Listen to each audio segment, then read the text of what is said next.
যুক্তরাষ্ট্রের বাড়তি শুল্কের সিদ্ধান্তে যখন টালমাটাল হয়ে উঠেছে বিশ্ব অর্থনীতি, ঠিক তখনই এক সাহসী চিঠিতে পরিবর্তন এনে দিলেন নোবেলজয়ী অর্থনীতিবিদ ও অন্তর্বর্তী সরকারের প্রধান উপদেষ্টা ডক্টর মোহাম্মদ ইউনূস।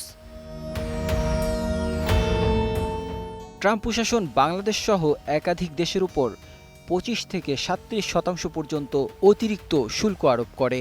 বাংলাদেশের ক্ষেত্রে এই হার ছিল সর্বোচ্চ ৩৭%। অন্যদিকে ভারতের উপর ছিল ২৭%। এই বাড়তি শুল্কে ঝুঁকির মুখে পড়ে বৈশ্বিক বাণিজ্য।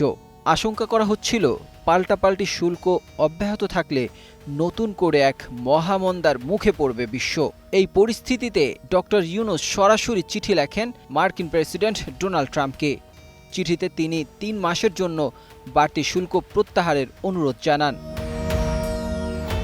চিঠির মাত্র ৪৮ ঘণ্টার মধ্যেই আসে চমকপ্রদ পরিবর্তন।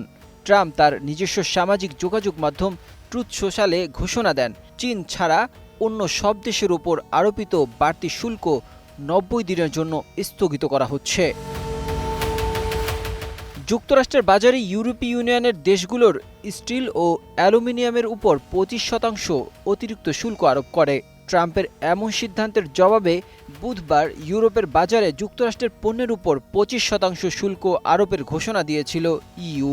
এখন ট্রাম্পের এই ইউটার্নের জবাবে ইউরোপীয় ইউনিয়নও পাল্টা শুল্ক চাপানোর ভাবনা থেকে ৯০ দিনের জন্য সরে এলো।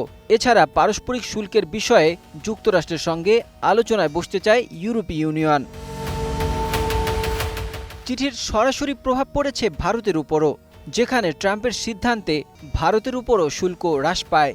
ভারতের প্রধানমন্ত্রী নরেন্দ্র মোদীও বুঝতে পারেন ম্যাজিক ম্যান ডক্টর মোহাম্মদ ইউনূসের ক্যারিশমা ঠিক কতটা কার্যকর। সম্প্রতি নিজ মালিকানাধীন সামাজিক যোগাযোগ মাধ্যম ট্রুথ সোশ্যালে মার্কিন প্রেসিডেন্ট ডোনাল্ড ট্রাম্প ঘোষণা করেন, বিভিন্ন দেশের উপর পৃথকভাবে যে পারস্পরিক শুল্ক আরোপ করা হয়েছিল সেটি ৯০ দিনের জন্য স্থগিতের সিদ্ধান্ত নেওয়া হয়েছে। এদিকে যুক্তরাষ্ট্রের এমন সিদ্ধান্তে যুক্তরাষ্ট্রের শীর্ষ ৭ প্রযুক্তি প্রতিষ্ঠানের বাজার মূল্য বুধবারই ১ ট্রিলিয়ন বৃদ্ধি পায়।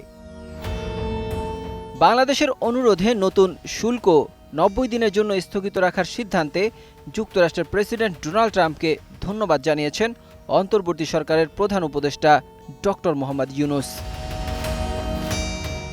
Desk report, ২১ television.